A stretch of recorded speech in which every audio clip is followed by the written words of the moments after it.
Assalamualaikum warahmatullahi wabarakatuh. Waalaikumsalam warahmatullahi wabarakatuh. Innal hamdalillah usolli wa usallimu ala Rasulillah wa ala alihi wa ashabihi wa man tabi'ahu wa wala. Asyhadu an la ilaha illallah wahdahu la syarikalah wa asyhadu anna sayyidana wa nabiyyana Muhammadan abduhu wa rasuluh. Ayyuhal hadirun ittaqullaha haqqa tuqatih wa la tamutunna illa wa antum muslimun. A'udzu billahi minasyaitonir rajim. Yarfa'illahu alladhina amanu minkum walladhina utul ilma darajat. Hadratul mukarramin, para alimil ulama, para zuama, para asatid saraya kesepuhan. Bini sepuhan kusim kuring dipihormat. Sandrin sandria wabil khusus nomondok di pesantren Al-Mughni, umumna nomondok di pesantren mana wae anu kalintang kusim kuring dibanggakeunana. Hadirin kaum muslimin, hadirat kaum muslimat anu sami-sami hormateun sim kuring sadayana. Jilururan rahmat Maha Suci widi Allah sinareng ridona alhamdulillah wa syukru ala ni'amillah. Dina ieu kesempatan urang sadayana tiasa riumum pulung dina tempat anu mulia bari dimuliakeun ku Allah Rabbul Alamin. Dina raraga midamel padamelan anu mulia insyaallah. Kadituna malah mandar nepak cai malar ceret urang sadayana ngengingkeun kamuliaan. Ukuran ponokna sing mulia di alam dunia, ukuran panjang nama sing mulia jaga di alam akhirat. Puji syukur urang aturkeun ka Allah Rabbu Syakur. Shalawat rawuh salamna pamudah-mudahan dicurah limpahkeun ka paduka alam Nabi tertinggi, Rasul terunggul revolusi dunia Islam, Habibana wa Nabiyana Muhammad sallallahu alaihi wasallam. Dekantun ka kulawargina, sahabat-sahabatna, tabi'ina. Tugahirna dugikeun ka urang sadayana, mudah-mudahan sepuh anom istri pameget sandrieun sandria sadayana sing kalebet direng-rengan umat anjeunna nu kenging syafaat ti anjeunna. Amin ya Allah ya rabbal alamin.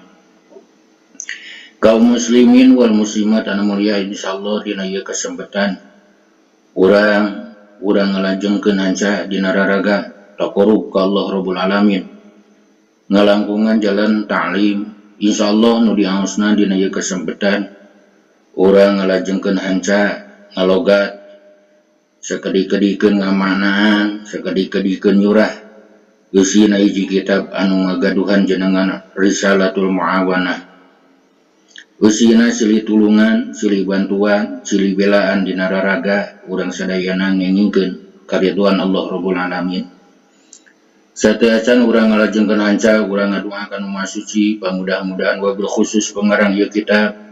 umumna sepuh urang sadayana, wargi urang sadayana, guru-guru urang sadayana anu parantos calik di alam barzah,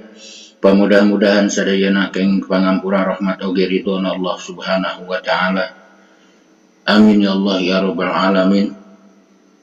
Ila hadratin Nabi Mustafa Muhammadir Rasulillah sallallahu alaihi wasallam wa ala alihi wa sahbihi wa azwajihi wa dzurriyyatihi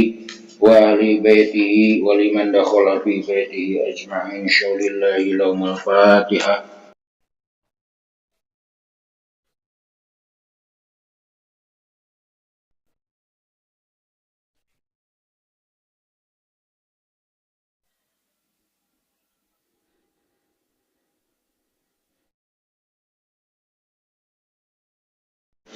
Wa ila arwai abaina wa ummahatina wa ajdadina wa jaddatina wa masyayikhina wa masyayikhina, khususan Mama Haji Muhammad Cep Makmum. Syaulillahi lahumul Fatihah. A'udzubillahi minasyaitonir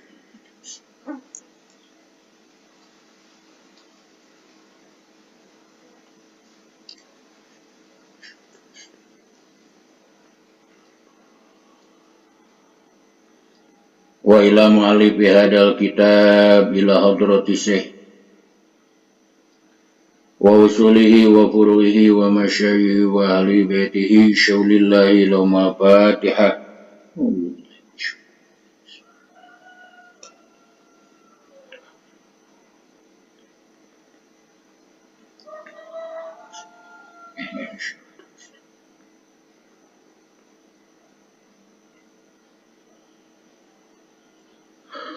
Allahumma shalli ala sayyidina Allahumma ighfir lahum warhamhum wa'afihim wa'fu anhum waj'alil jannata maswahum. Allahumma anzil bi qabrihim nur wa rahmatuhum maghfiratan daimatan ila yaumil qiyamah. Allahumma ja'al kuburahum rawdatan min riyadil jinan wa la taj'al kuburahum khufratan min khufrati. Bismillahirrahmanirrahim. Faslun ari ieu eta hiji pasal wa alaika jeung misti ka anjeun ya akhi hei dulur kaula biislahi sariratika kalawan ngabereskeun kalakuan hate anjeun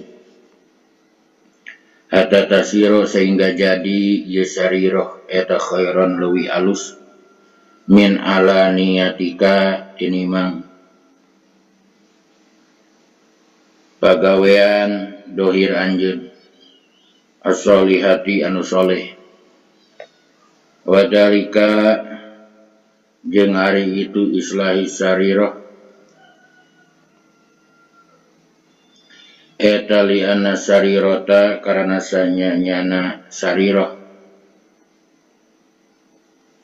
eta di'un nadril haqqi tempat ningalina Allah anu maha hak wal ala niyata jeung sanyanyana alaniyah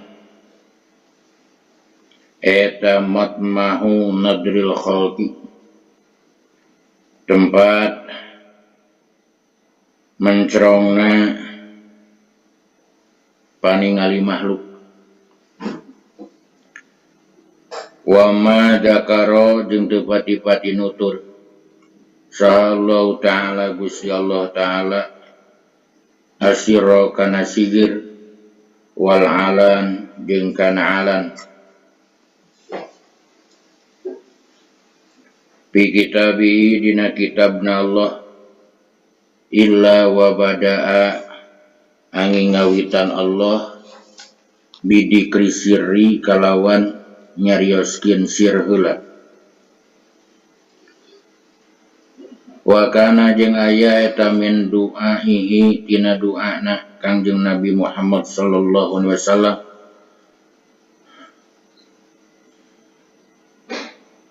nan Allahumma nun Gusti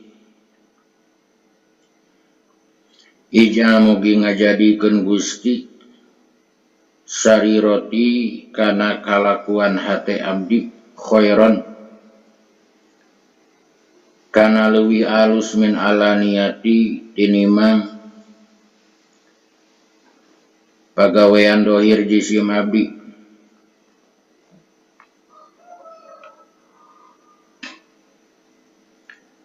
tinimang kalakuan dohir jisim abdi wajah sareng mugi ngajadikeun Gusti alaniyati kana kalakuan dohir jisim abdi solihatan anu soleh wa mata soluhat jeung kapan-kapan beres nan as-sariratu sariroh kalakuan hati saluhat maka beres non alaniyatu kalakuan dohir la muhalata henteu mangmang deui baina dohiro mangkasanya nyana anu dohir abadan dina salawasna eta yakunu aya itu dohir eta tabian anu anut lil batini kana batin solahan dina beresna wa fasadan jeung dina ruksakna qala ngadawu sapa Rasulullah sallallahu alaihi wasallam Kangjeng Rasulullah sallallahu alaihi wasallam inna fil jasadi sanyanyana eta tetep dina jero jasad naon mudgotan aya daging sakepeul. Ida soluhat di mana beres itu mudgoh, soluha beres biha kalawan itu mudgoh, naon sahirul jasadi sasesana jasad. Wa ida fasadat yang di mana ruksak itu mudgoh, fasada ruksak biha kalawan itu mudgoh, naon sahirul jasadi sasesana jasad. Ala eling-eling wahia ari itu mudgoh eta al-qalbu anu disebut hati. Kaum muslimin wal muslimat mulia dina ieu makalah ajengan musannif maratelakeun wa alaika bi islahi sariratika hatta tasira khairan min alaniyatika sholihah. Misti ka anjeun wahai dulur kaulah kalawan ngabereskeun kalakuan hati anjeun sehingga jadi sariroh anjeun eta leuwih alus tinimbang alaniyah anjeun anu soleh. Jeung ari anu mata kitu karana sanyanyana sariroh hate tea eta tempat ningalina, terusna Allah ningali kana hatena jeung nganilai kana kalakuan hatena eta si jalma. Allah teu mandang kana rupana, Allah teu mandang kana awakna. Sementara ari alaniyah eta anggota badan dohir tempat paningalina makhluk. Sareng teu pati-pati Allah Rabbul Alamin nutur kana lapad sir, nutur kana lapad alam dina kitabna. Kajaba Allah Rabbul Alamin ngawitan kalawan nutur heula lapad sir daripada alam. Sareng tina sawarehna doa Kangjeng Nabi Muhammad sallallahu alaihi wasallam dan tawisna Allahumma ij'al sarirati khairam min alaniyati waj'al alaniyati solihatan. Nun Gusti mugi Gusti ngajadikeun kana sariroh jisim abdi kana kalakuan hate jisim abdi eta langkung sae tinimbang kalakuan dohir jisim abdi. Sareng mugi Gusti ngajadikeun kana kalakuan dohir jisim abdi eta anu soleh. Sareng kapan-kapan soleh sariroh maka soleh alaniyah pasti teu mangmang deui. Karena sanyanyanana dohir salilana eta nurut kana batin dina beresna oge dina ruksakna. Dawuh Kangjeng Nabi Muhammad sallallahu alaihi wasallam dawuh anjeunna saestuna dina jasad hiji jalma eta aya hiji mudghah daging sakepeul. Konsekuensina di mana beres eta mudghah maka beres jasad nu sajana, jeung di mana ruksak eta mudghah maka ruksak oge jasad anu sajana. Saur Kangjeng Nabi ala eling-eling litanbeh masing inget anu disebut mudghah teh taya kajaba iwati hate. Wa alam jeung kudu terang anjeun annaman kana saestuna jalma idda'a anu ngaku itu si jalma annalahu kana sanyanyana eta tetep pikeun itu si jalma naon sarirotan ngabogaan sariroh ngabogaan hate amirotan anu rame wakana jeung bukti itu si jalma eta qad kharraba temen ngaruksak itu si jalma ala niyatahu kana kalakuan dohirna itu si jalma bitarki taati kalawan ninggalkeun taat adzahirati anu dohir bahwa mangka ari tu si jalma eta budda'in eta muddain anu ngaku kadzabun anu loba bohongna waman jeung sing sajalma ijtihada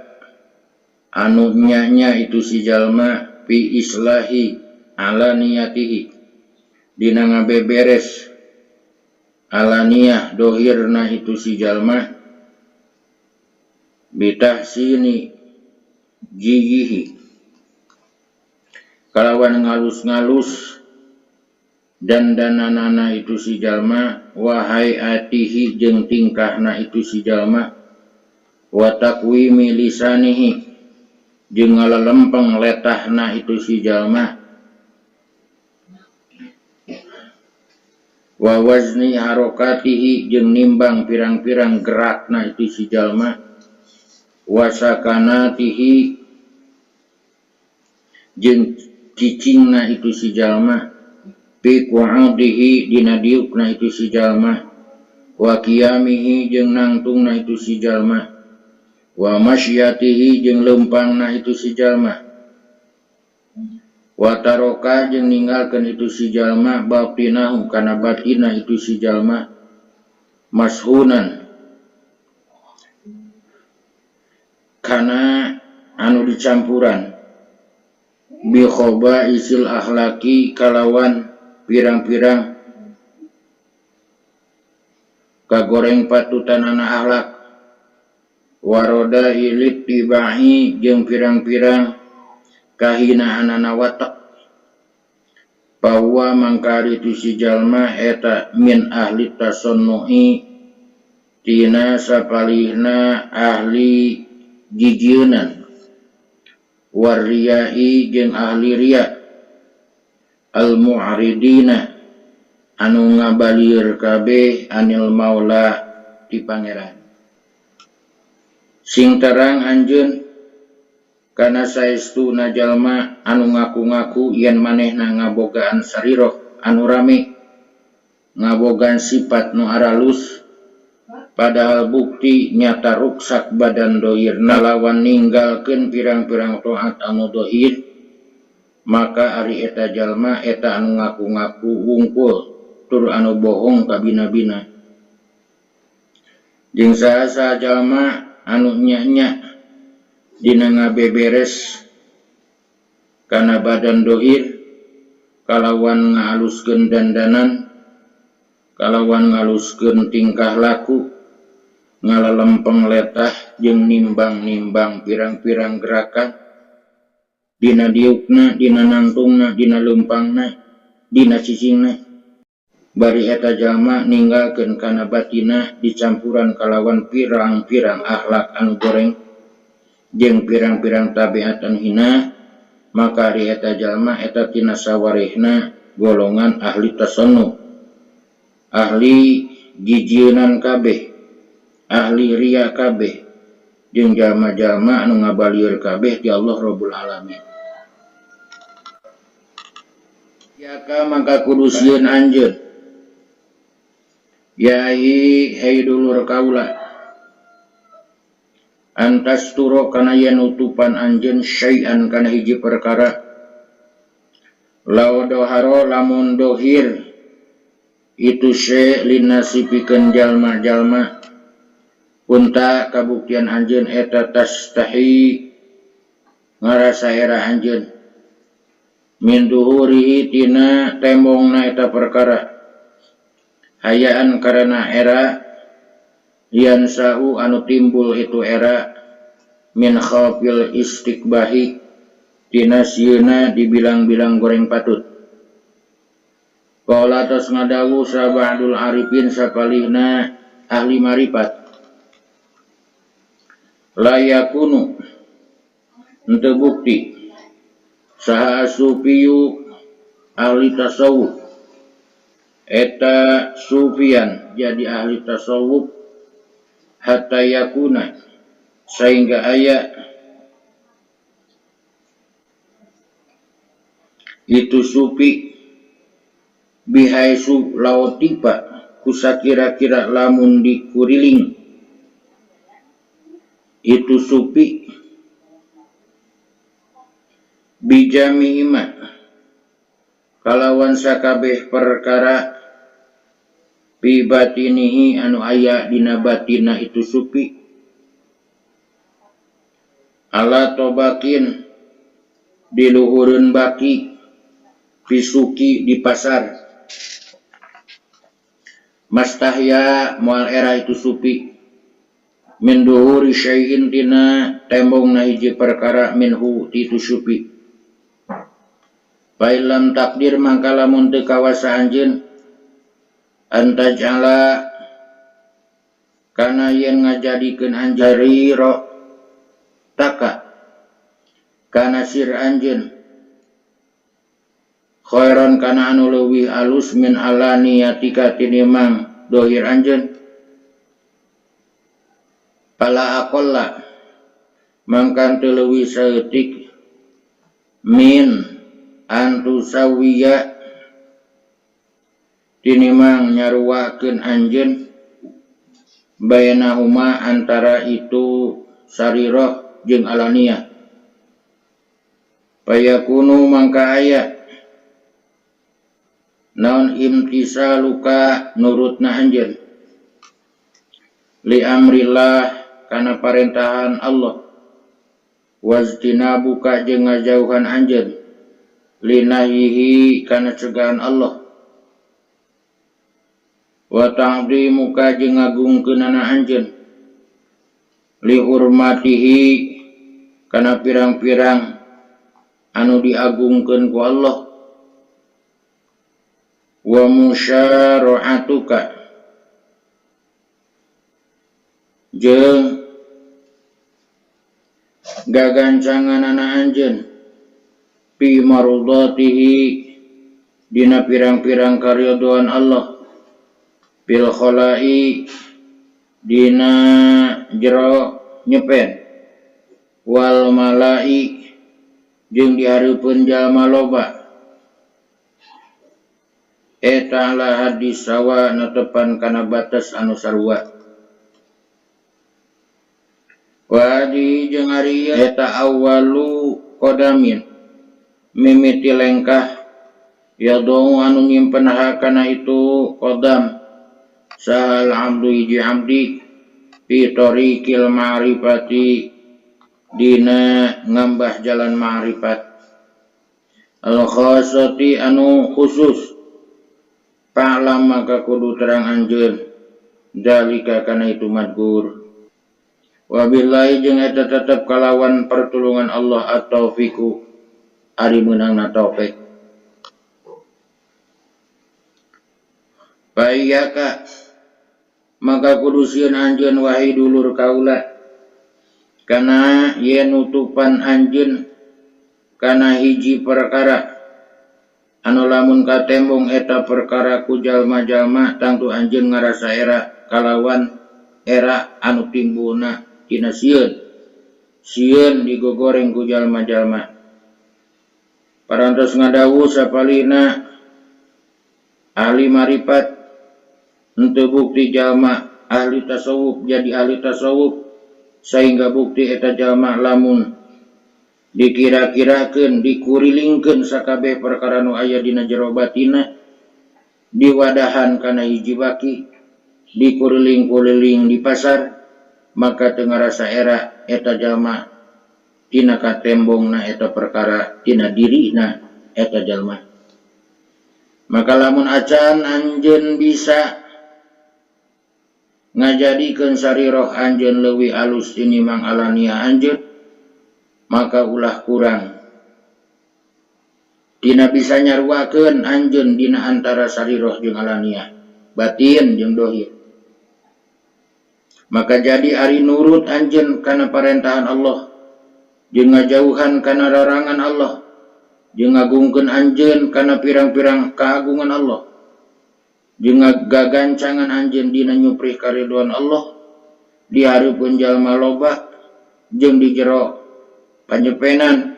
eta netepan dina batas anu sarua. Dari teh nyaeta langkah awal anu ngalakukeun siji jalma dina mapai jalan kanggo makrifat ka Allah Subhanahu wa taala. Maka sing terang anjeun kana ieu katerangan jeung eta tetep kalawan pertulungan Allah urang sadaya ngingingkeun taufik. Lajeng logatna paslun ari ieu eta hiji pasal wa alaika jeung misti ka anjeun bi imarati auqatika kalawan ngaramekeun pirang-pirang waktu anjeun biwadai fil ibadati kalawan pirang-pirang kalakuan pirang-pirang ibadah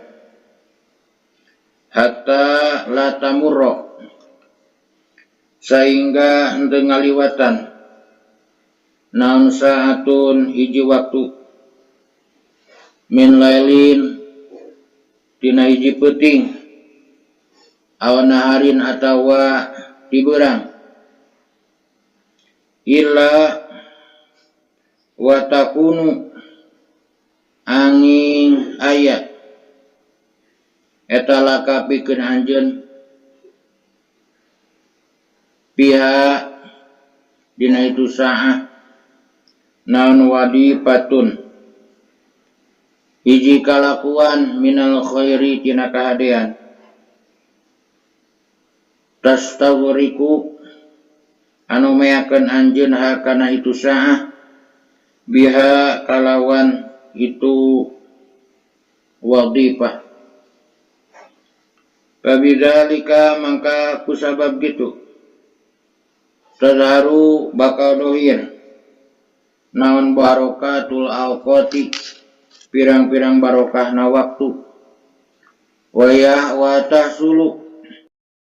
jeung bakal hasil naon faidatul umuri faidahna umur wayadumu jeung langgeng naon al iqbalu madab Allahi ta'ala ka Allah ta'ala wayang bagi jeung mesti naon antajala yen ngajadikeun anjeun lima kana perkara tata'alto anu migawe anjeun kana itu mah minal adati tina pirang-pirang adat kal akli seperti barang dahar wasyurbi jeung inum wasyayi jeung lempang lil ma'asi pikeun nyiar pirang-pirang kairupan awqatan kana pirang-pirang waktu tahusu anu nangtukeun anjeun kana itu awqat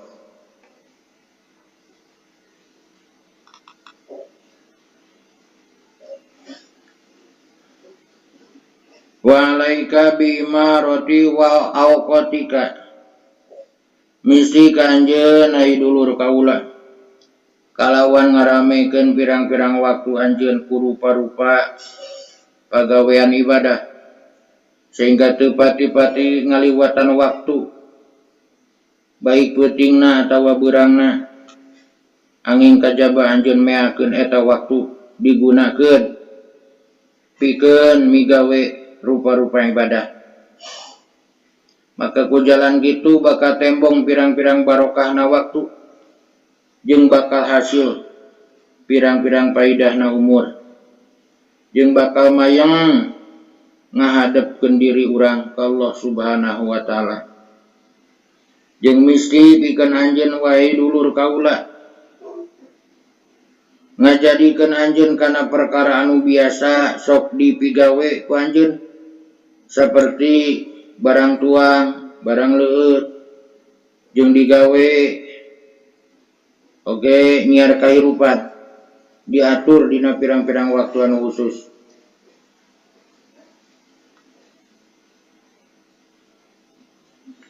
Wa alam jeung guru terang anjeun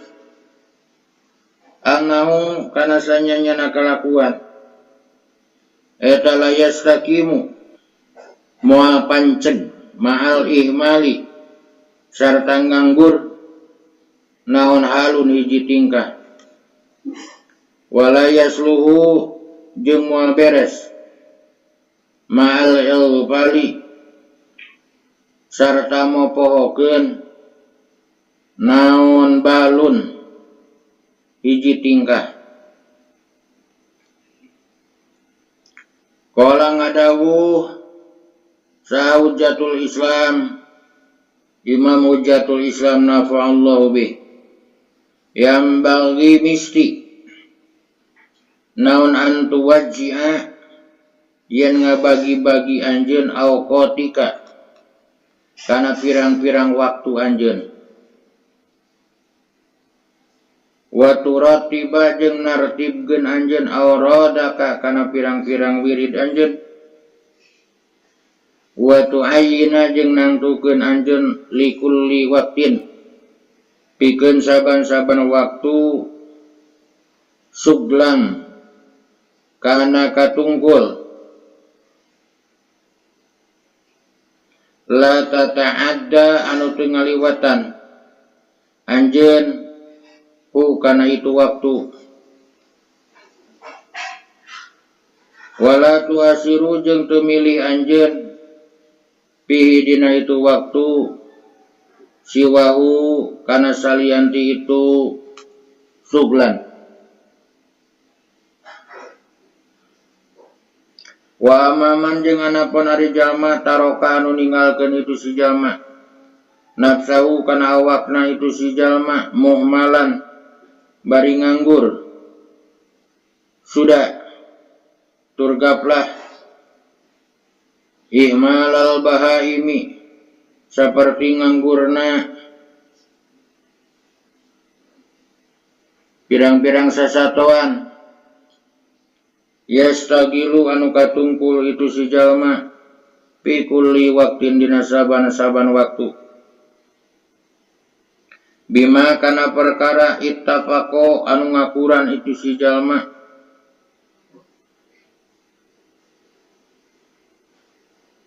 kaifa ittafaqo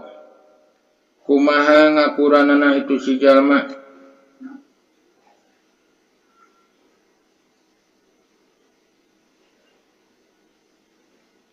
patamdi mangka ngaliwat non absaru awqatihi kalolobaan pirang-pirang waktu na itu si jalma eta doiatan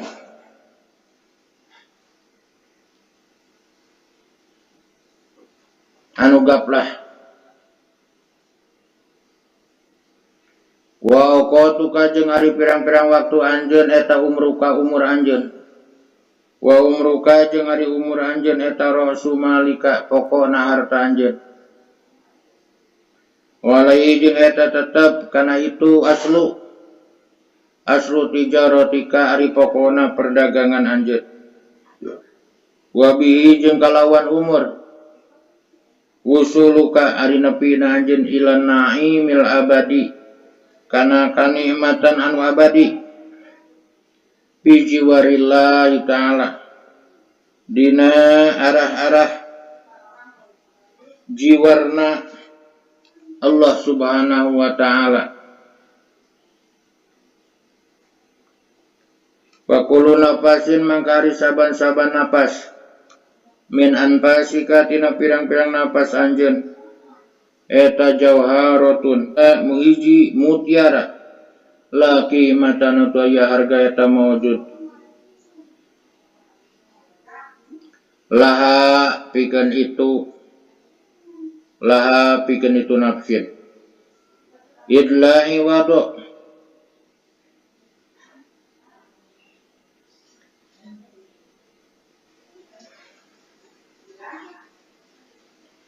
karena daya balik deui eta maujud lahu pikeun itu nafsin wa idapata jeung di mana pot itu nafsin pala auda mangka daya balik deui eta maujud lahu pikeun itu nafsin intaha tutup ieu kawan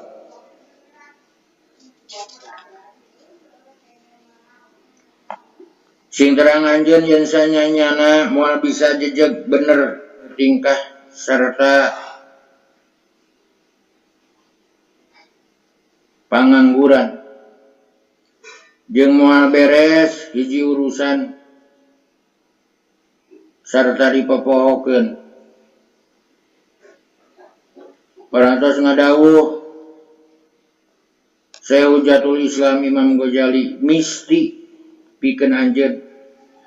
kudu ngatur waktu-waktu anjeun jeung nangtukeun kana hiji pagawean pikeun eta saban-saban waktu. Anu teu ngaliwatan anjeun kana eta waktu jeung teu milih anjeun dina eta waktu kana salian ti eta pagawean anu geus ditangtukeun. Jeung anapun ari jalma anu ngantep kana awakna bari nganggur turgaplah saperti nganggurna